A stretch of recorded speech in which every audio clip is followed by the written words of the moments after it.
Welcome to the Loaded Cannon, and like this video. If your team has been struck by lightning twice with VAR this season, is Newcastle all over again, and my God, I'm so frustrated by it. Like, I'm not one of those Arsenal fans that's just sour grapes and, one of those, oh, the pitch was too wet at Anfield types. But listen, man, it just sucks for us.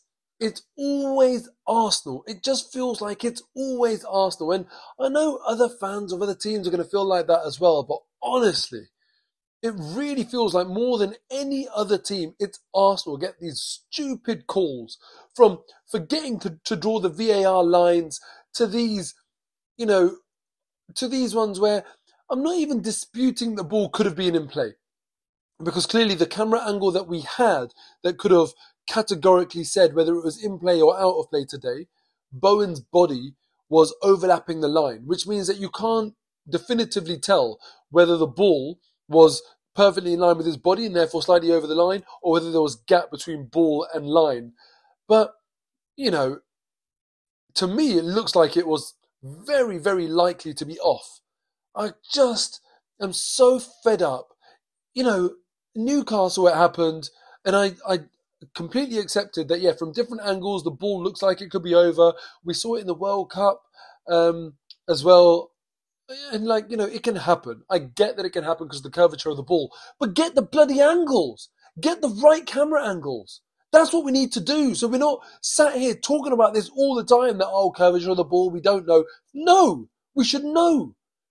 In this league, we should know. No expense spared. From next season, they need to do something about this. They need to say Premier League grounds need to have the technology to determine this. I mean, how hard can it be?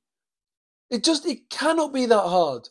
In line with the goal line, every club in the league will have somewhere they can put it. I don't care if it's on the stadium roof or something. Get it in line. Get that sort of bird's eye view.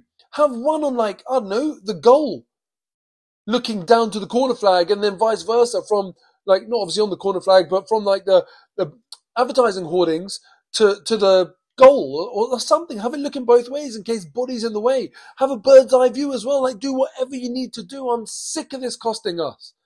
No complaints in terms of West Ham and even the goal. Honestly, even the goal, I'm not even complaining saying it should have been disallowed because I don't know.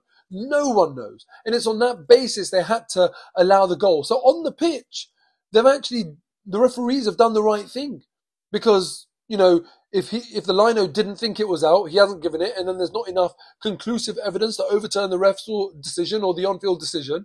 So they've even done the right thing, and that just shows how ridiculous the whole thing is, because how can they do the right thing and we're all guessing? Let's be honest. We are all guessing.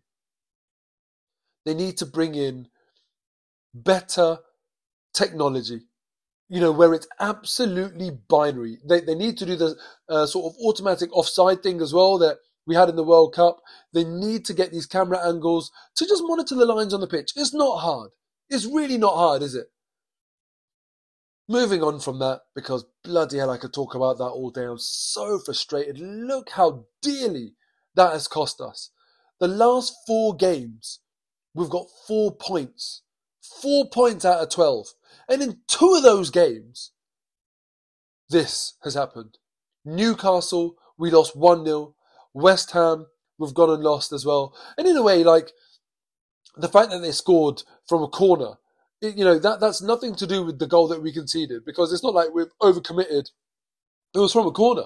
We've had a chance to defend it properly, and we haven't. Brilliant delivery by James Ward-Prowse, as you'd expect.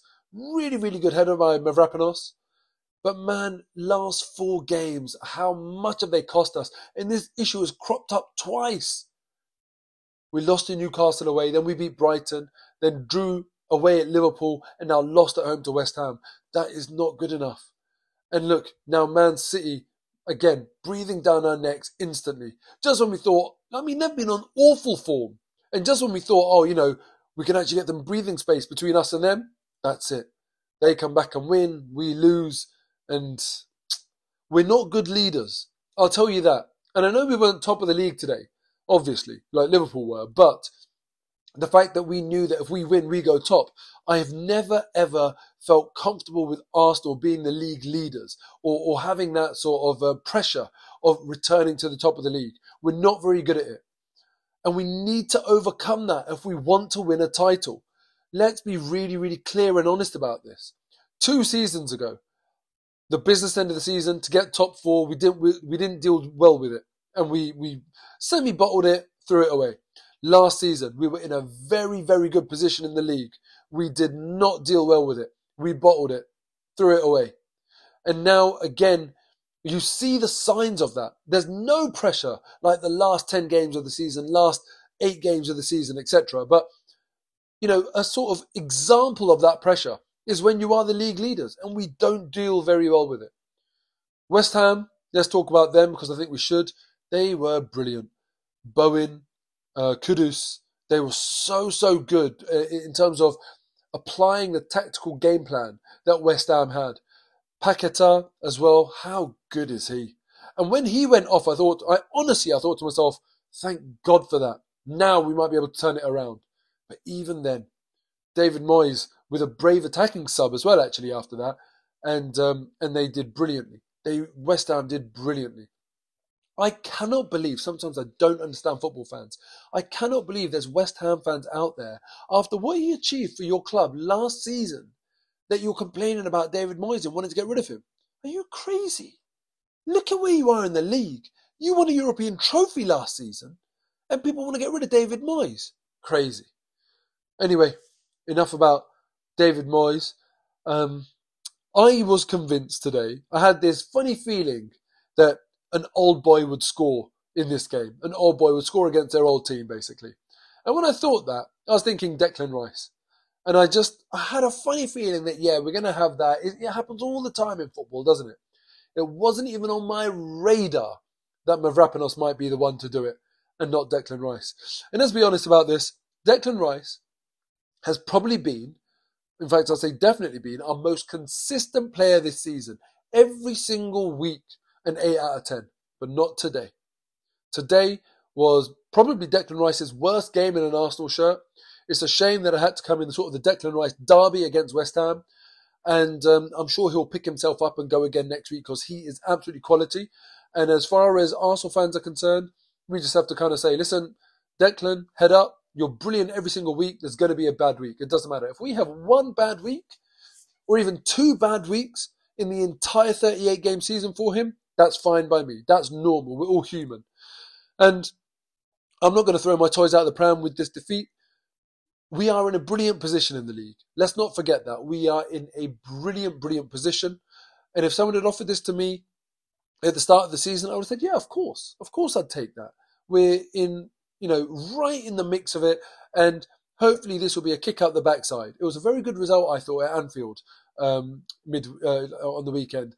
But yeah, following up with this, hopefully it's a kick up the backside that we always need to do more.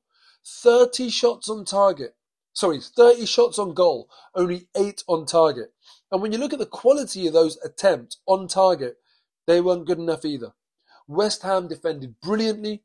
I thought that they did not let us get in behind them. We were crossing the ball. We were trying to go central. They had packed that central area.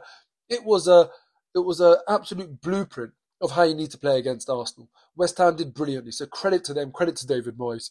But 8 shots on target from 30 attempts is not good enough. Just over a quarter of our shots are going on target. It needs to be better than that. And again, I need to ask you that question and put it in the comments. Do we need a world-class striker? Jesus is brilliant, a brilliant footballer. But in a way, I'm starting to think, just like Zinchenko is a really, really good footballer, but a crap defender, maybe Jesus is a really, really good footballer, but not good enough as a striker. And maybe we just need a proper striker. Let me know your thoughts in the comments below. That's it from me. Depressed, deflated, really, really gutted with that result.